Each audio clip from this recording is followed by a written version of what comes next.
Dear brothers and sisters in the Lord, ప్రభువునందు ప్రియ సహోదర సహోదరులారా, today's verse for our meditation is taken from 1 Samuel chapter 12 verse 16. నేటి దినం మన ధ్యానం కొరకు తీసుకోబడిన వాక్యము మొదటి సమూయేలు గ్రంథము 12వ అధ్యాయం 16వ వచనం. Stand and see this great thing which the Lord will do before your eyes. మీరు నిలిచి చూచుచుండగా యెహోవా జరిగించు ఈ గొప్ప కార్యమును కనిపెట్టుడి. By seeing the nations around them, Israelites came to the prophet and judge Samuel. వారి చుట్టూరున్న దేశాలన్నీ చూసి ఇశ్రాయేలీయులు వారి యొక్క న్యాయాధిపతి అలాగే ప్రవక్త అయిన సమూయేలు దగ్గరికి వచ్చినారు And asked him to appoint a king over them to rule. వారిని పరిపాలించడానికి వారి మీద ఒక రాజుని నియమించమని అడిగినారు. They have forgotten that God is their king. వారికి దేవుడే రాజు అన్న సంగతి మర్చిపోయారు. God helped them all these years and leading them triumphantly. ఈ సంవత్సరాలన్నీ కూడా ఎంతో విజయవంతంగా దేవుడే వారిని నడిపిస్తూ ఉండినాడు. But they wanted a worldly practice of having a visible king over them. అయితే లోకములో చూచినట్టుగా అక్కడ ఎలాగ చేస్తున్నారు, అలాగే వారి కంటికి కనిపించే రాజు ఒకరు కావాలని కోరుకున్నారు. Often the same thing happens in our lives also. మన జీవితాల్లో కూడా చాలా మట్టుకు ఇలాగే అవుతూ ఉంటారు. We are tempted to adopt the worldly practices and procedures in our lives. లోకంలో ఎటువంటి ఆచారాలు ఉంటాయో పద్ధతులు ఉంటాయో అవే తీసుకొని మన జీవితాల్లో కూడా పెట్టుకోవాలని కోరుతూ ఉంటాం. Though God has given clear principles to follow for our good, మన మంచి కోసం మనం పాటించడానికి దేవుడు మంచి నియమాలు కట్టడలు ఇస్తే often this temptation comes.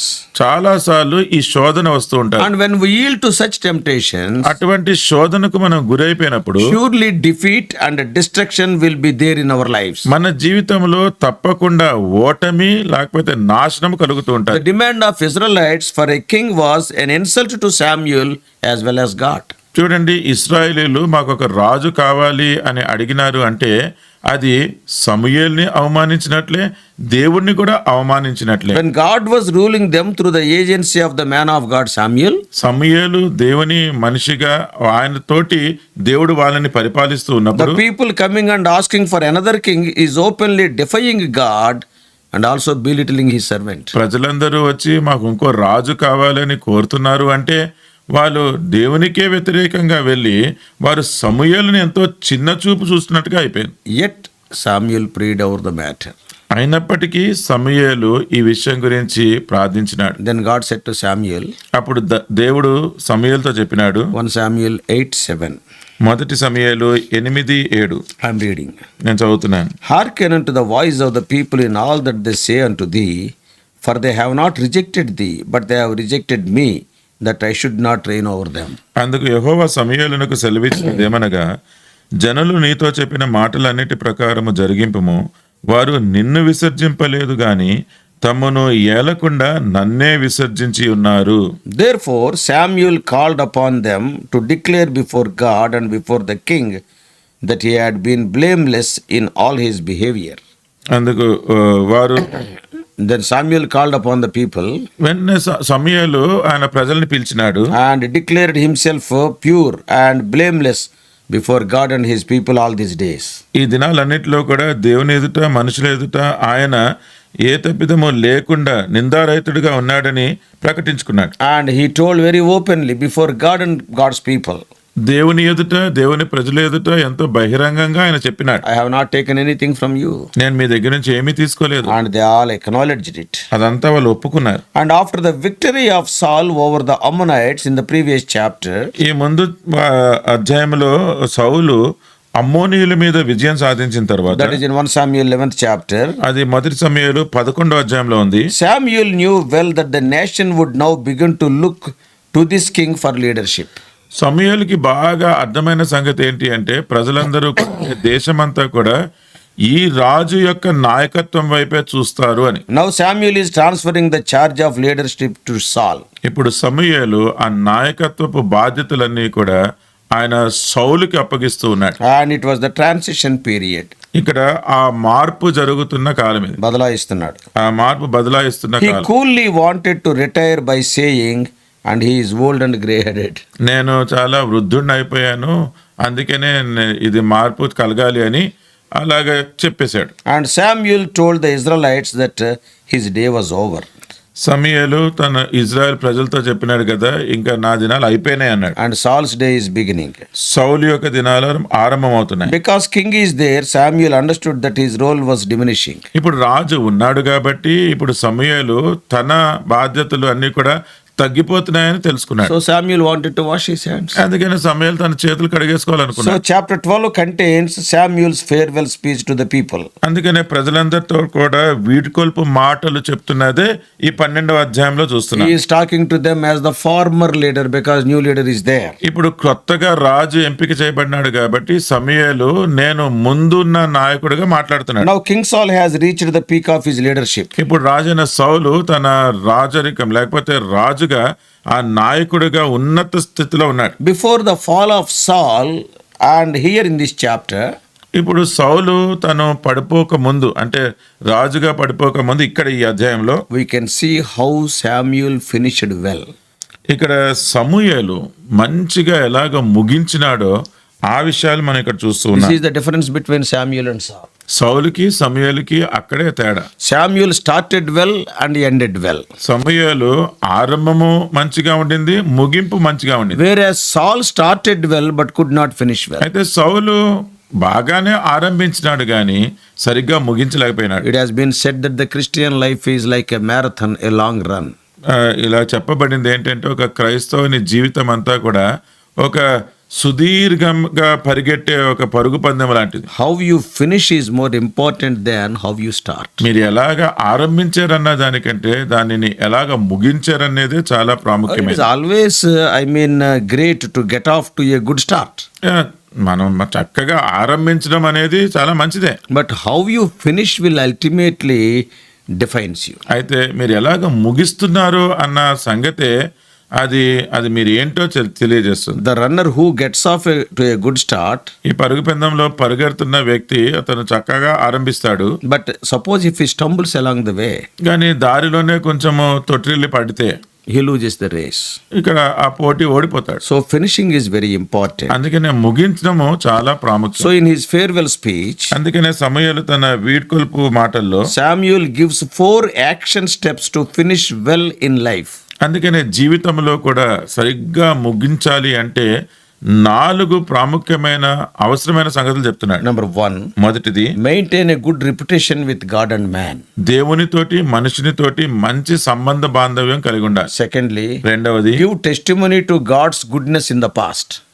దేవుని యొక్క మన గతంలో దేవుడు ఎట్లాంటి మంచి చేసినాడో దాని గురించి సాక్ష్యం చెప్తూ ఉండాలి. Thirdly, మూడవది urge people to follow God in the present.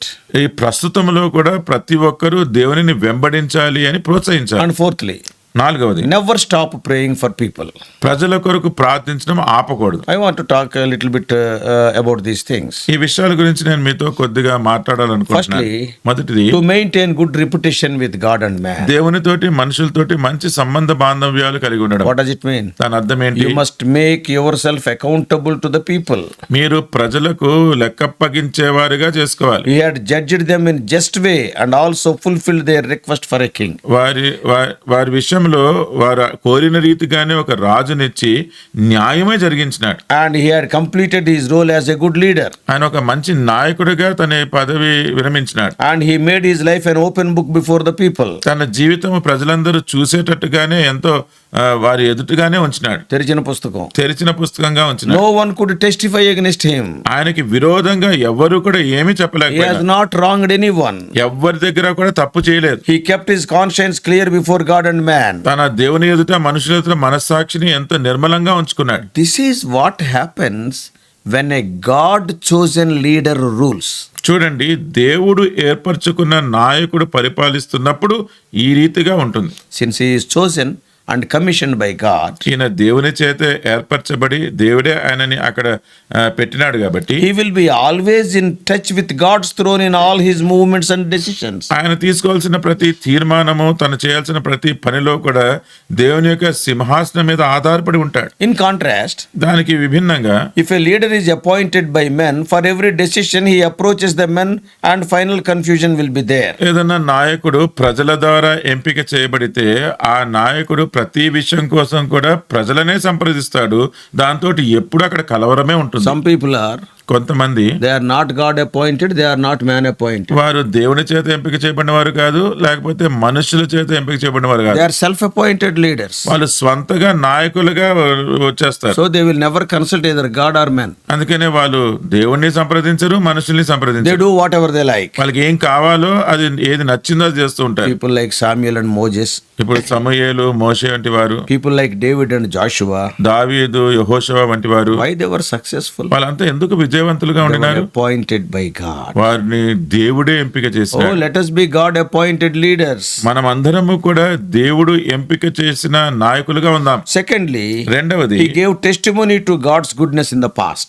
ఆ గతంలో దేవుడు ఎంత మంచివాడో అన్నది సాక్ష్యం చెప్తూ ఉండినాడు. So tell of God's goodness to you while talking to others. అందుకనే ఇతరులతో మాట్లాడుతున్నప్పుడు దేవుడు మీ జీవితంలో ఎటువంటి మంచితనము చూపించినాడో దానికి సాక్ష్యం చెప్పండి. Also tell of God's goodness to those in the Bible. అలాగే బైబిల్లో దేవుడు ఎంత మంచితనం చూపించినాడో ఆ విషయాలు చెప్పండి. Samuel impresses upon the people of Israel that God has been faithful to his people all along.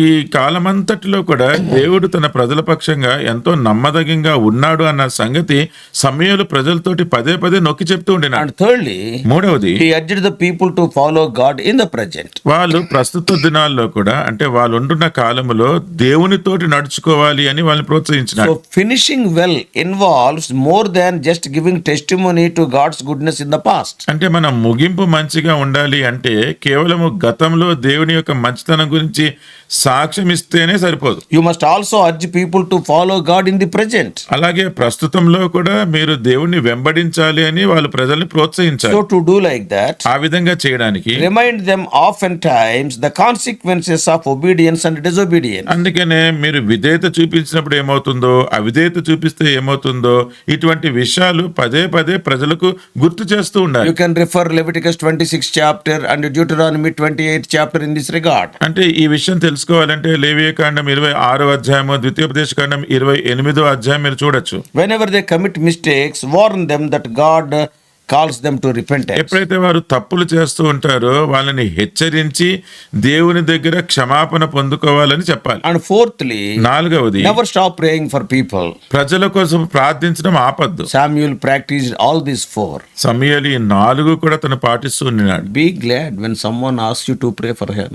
వారి కోసం ప్రార్థన చేయమని ఎవరైనా అడిగితే దాని గురించి సంతోషించండి. Use it as an opportunity to remind them of God's grace. దేవుని యొక్క కృప వారికి గుర్తు చేయడానికి ఒక అవకాశంగా భావించండి. And you have to guard against the sin of prayerlessness in your life. మీ జీవితంలో కూడా ప్రార్థన లేకపోతుంది అన్న పాపం నుంచి మిమ్మల్ని మీరు కాపాడుకోండి. Samuel is a wonderful example of prayerful life. ప్రార్థనా జీవితం గురించి సమూయేలు ఒక గొప్ప మాదిరి. Now we can learn so many lessons about prayer from the life of Samuel. సమూయేలు యొక్క జీవితంలో నుంచి ప్రార్థన గురించి అనేకమైన పాఠాలు మనం నేర్చుకోవచ్చు. So in the verse for our meditation today, అందుకని నేటి దినం మన ధ్యానం కొరకు తీసుకున్న వచనంలో he says, ఆయన అంటున్నాడు, stand still and see the great thing the Lord is about to do before your eyes. మీరు నిలిచి చూచుచుండగా యెహోవా జరిగించి ఈ గొప్ప కార్యమును కనిపెట్టుడి. It was the wheat harvesting time. అది ఈ గోధుమ పంట తీసుకునే సమయం. That was the dry season when it rarely rain at all. అంటే అది ఎండిపోయిన సమయం, అంటే అసలు వర్షం అనేదే పడదు. But God to send thunder and rain at Samuel's prayer was clearly a sign from heaven. చూడండి, సమూయేలు ప్రార్థన చేసినప్పుడు ఆ ప్రార్థనకు జవాబుగా దేవుడు అక్కడ ఉరుములు వర్షాన్ని కుమ్మరింపజేసినాడు అంటే అది సమూయేలు యొక్క ప్రార్థనా శక్తికి మంచి ఉదాహరణ. And it is a sign from heaven. అది పరలోకము నుంచే ఒక సూచన. Israel was stubborn ఇశ్రాయేలు ఎంతో మొండివారు. and had never repented over asking God for a king. రాజు కోసం అడిగినందుకు వాళ్ళు ఎప్పుడూ కూడా పశ్చాత్తాపడలేదు. But God finally got their attention and broke through to them with the miraculous sign. అయితే దేవుడే ఒక అద్భుతమైన సూచన చూపించి వారి జీవితాలలో ఒక మార్పు తీసుకొని వచ్చినాడు. Samuel called the people to repentance through the miracle of the thunder and rain. ఈ ఉరుములు వర్షము యొక్క ఈ సంగతి చూపించి ప్రజలందరూ కూడా వచ్చి పశ్చాత్తాపపడమని సమూయేలు కోరినాడు. Oh, we can learn these lessons from these words. ఈ వచనాల నుంచి, వాక్యాల నుంచి మనం ఎంతో పాఠాలు So, నేర్చుకోవచ్చు. dear brothers and sisters, ప్రియమైన సహోదర సహోదరులారా, God also performed the greatest miracle in our lives also. దేవుడు మన జీవితంలో కూడా ఎంతో గొప్ప సూచక క్రియలు చేసినాడు. Our repentance itself is a miracle. మన పశ్చాత్తాపం అంటే తిరిగి జన్మించడమే, మన మారు మనసే అది గొప్ప అద్భుతం. After repenting by any means, if you have gone astray, మారు మనసు పొందిన తర్వాత ఏ కారణం చేతనైనా కానీ మీరు దారి తొలగిపోతే, God is calling you back this morning. ఈ ఉదయకాలం దేవుడు మిమ్మల్ని తిరిగి పిలుస్తూ ఉన్నాడు. God calls us to repentance and faith through the miracle of the resurrection of Lord Jesus Christ from the dead. యేసుక్రీస్తు ప్రభువారు మరణించి ఆయన మన నుంచి పునరుద్ధానుడైన కారణం చేత ఆయన మనలను మారు మనసుకు పిలుస్తూ ఉన్నాడు. And also faith towards Him. ఆయన యందు ఉంచాల్సిన విశ్వాసమును Don't బట్టి be stubborn. మీరు మొండిగా ఉండద్దు. So, dear young man who is hearing, వింటున్న యవనస్తుడా, have you become a slave to drugs or other evil habits? మీరు ఏదైనా దుర్వ్యసనాలకి లేకపోతే డ్రగ్స్ కి బానిసలు అయిపోయినవా? Please come back. దయచేసి తిరిగి వచ్చేసాయి. Dear sister, ప్రియ సహోదరి, after repentance, are you once again tempted by the worldly friendships and fashions? మారు మనసు పొందిన తర్వాత కూడా ఈ లోకంలో ఉన్న స్నేహితులతోటి ఫ్యాషన్స్ కి నువ్వు ఆకర్షించబడుతున్నావా? Please come back. దయచేసి తిరిగిరా. Obey Him and follow His ways. దేవునికి విధేయత చూపించిన మార్గాల్లో నడుచుకో. Jesus Christ is ready to receive you. యేసుక్రీస్తు ప్రభువారు మిమ్మల్ని అంగీకరించడానికి సిద్ధంగా ఉన్నారు. And then you will be blessed. అప్పుడు మీరు దీవించబడతారు. Once again you can see the wonders in your life. మరొకసారి మీ జీవితంలో అద్భుత కార్యాలు చూస్తారు. May God bless you. దేవుడు మిమ్మల్ని దీవించును గాక. Let us pray. ప్రార్థన చేసుకుందాం. Loving Heavenly Father, ప్రేమ కలిగిన పరలోకపు our తండ్రి, gracious God, కృప కలిగిన దేవా, we thank you for the God-appointed leaders like Samuel. దేవుడు ఏర్పరచుకున్న నాయకులైన సమూయేలు లాంటి వారిని బట్టి మీకు వందనాలు. Oh, during their tenure, oh Lord, victory after victory. వారు పరిపాలిస్తున్న కాలంలో ఓ ప్రభువా, విజయం వెంబడి విజయం ఉండింది. They are appointed by you. వారు మీ చేత ఎంపిక చేయబడ్డారు. They know your voice. వారికి మీ స్వరము తెలుసు. They talk to you. వారు మీతో You మాట్లాడుతున్నారు. talk to them. మీరు వారితో మాట్లాడారు. Always they are in touch of thy throne. ప్రతిసారి మీ సింహాసనముతోటి వారు సంభాషిస్తూ ఉండినారు. Oh Lord, grant us such leaders in these end days. ఈ అంత్యక దినాలలో అటువంటి నాయకులను మీరు మాకు అనుగ్రహించారు. Help us to be such people always in touch of the throne. ఎల్లప్పుడూ కూడా మీ సింహాసనంను ఆధారం చేసుకునే అటువంటి వారితోటి మేము సంబంధం కలిగి ఉండడానికి సహాయం చేయండి. Then blessings are automatic. అప్పుడు ఆశీర్వాదములు వాటికి అయ్యే వచ్చేస్తాయి. Speak to us, O Lord. మాతో మాట్లాడండి ప్రభువా. In Jesus' precious name we pray. యేసుక్రీస్తు వారి ప్రశస్తమైన నామములో ప్రార్థిస్తున్నాము తండ్రి. Amen. Amen. God bless you all. Please subscribe for more spiritual messages to the YouTube channel John Victor Telugu Messages.